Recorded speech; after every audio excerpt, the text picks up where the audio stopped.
Hey there, this is Tanktronic, and today I'm going to explain why I left Facebook. When I first signed up a decade ago, the whole process of finding friends and seeing what they're up to was kind of fun. Much like the bizarre music videos from the early 80s, no one really knew what they were supposed to do with this thing yet, so it was a wonderfully eclectic and genuine mix of posts.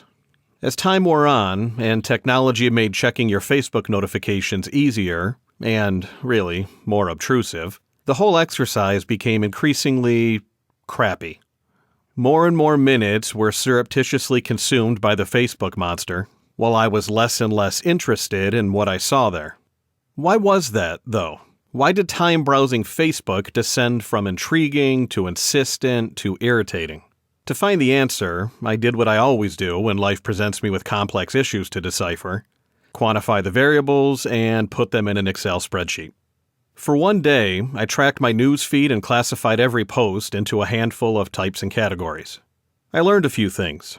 For one, Facebook is pretty much half Instagram, as exactly 50% of the posts were photographs. Another 10% were videos, and 20% were links to other shit on the internet, so only 20% of all the Facebook posts were actually, well, Facebook posts. It's not the most creative place either. 51% of the content was original, but 49% was shared, i.e. copied, from someone or somewhere else. Neither of those facts were the root cause, though, so I looked at the day's posts and tallied up the things that were clearly annoying. Right off the top, 12% of the items were paid ads. Facebook can fuck right off with that. Another 4% of the posts were friends trying to sell me shit. And I'm not talking about personal, creative things. I mean like pyramid scheme retail shit. 9% of the items were people talking about their work, and we all know that no one cares about other people's work, ever, under any circumstances. 11% were people bragging about their families, almost exclusively their children. I understand having pride in your kids' accomplishments, but let's be honest, no one really cares about other kids' accomplishments.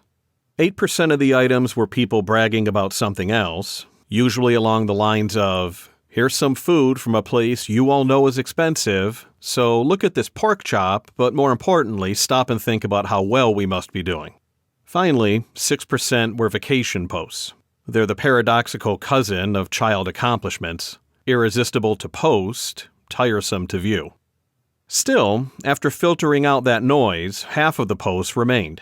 And half is pretty good, right? So why did my newsfeed make me roll my eyes more than an overly emotive porn starlet? Late last Monday evening, on my couch in my underwear watching TV, as one does on a Monday evening, the answer crystallized. See, I'm a big fan of pro wrestling. That admission often elicits smug condescension and a particularly rage-inducing question. I mean, you know it's fake, right? Really? Well, fuck me. I thought this guy's name really was legally The Rock, and this guy truly was an undead mortician named The Undertaker at birth, who had a brief midlife crisis as a biker before returning to his funeral service roots. Yes, I know it's fake. More specifically, it's a performance by characters maintaining something called kayfabe. Kayfabe is adherence to a scripted role, in performances both in the ring and outside it, in an effort to get the viewer to invest in their character. When done well, it allows the viewer a suspension of disbelief and enables them to enjoy the show with an emotional attachment to the story, despite being in on the quote-unquote secret. Any fan of wrestling over the age of 10 knows this. And wrestling knows that the fans know this. They're honest about their dishonesty. We agree to not ask too many questions, and they entertain us. That's the unspoken agreement. I realized Facebook has become, for all intents and purposes, kayfabe. What people put on display on a daily basis isn't a sincere sharing of their lives. Rather, it's the progression of a character they want to portray to the rest of the world. Look, adult life, if you're lucky, is about 10% bliss, 60% tedium, and 30% pants-shitting terror. We all know this.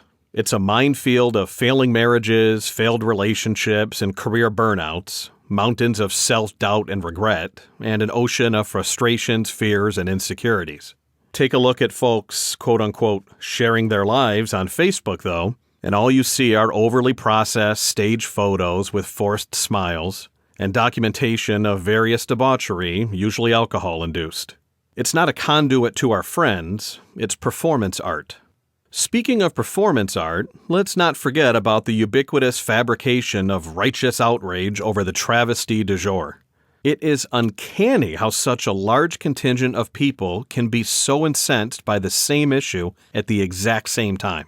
From African warlords to gun laws to bringing back our girls to racial inequality to temporarily becoming French for some reason to immigration reform to bathroom reform to the apocalyptic rise of Donald Trump, the only thing more certain than Facebook bombarding your newsfeed with tragic and controversial events is the reality that its collective angst won't actually do a fucking thing about it.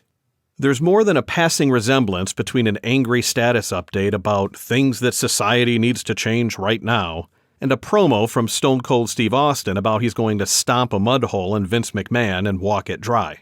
At their respective cores, they're both performances to enhance a character.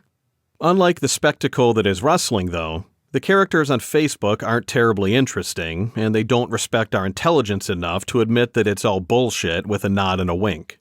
All that being said, Facebook isn't all bad. It's still a great place to network and jumpstart old friendships that can grow into something meaningful. It's got plenty of redeeming qualities. I've just gotten to the point where the cons outweigh the pros for me, so I'm out. For a great many people, the balance tips the other way, and I respect that. I do, however, have just one question to ask. You know it's fake, right?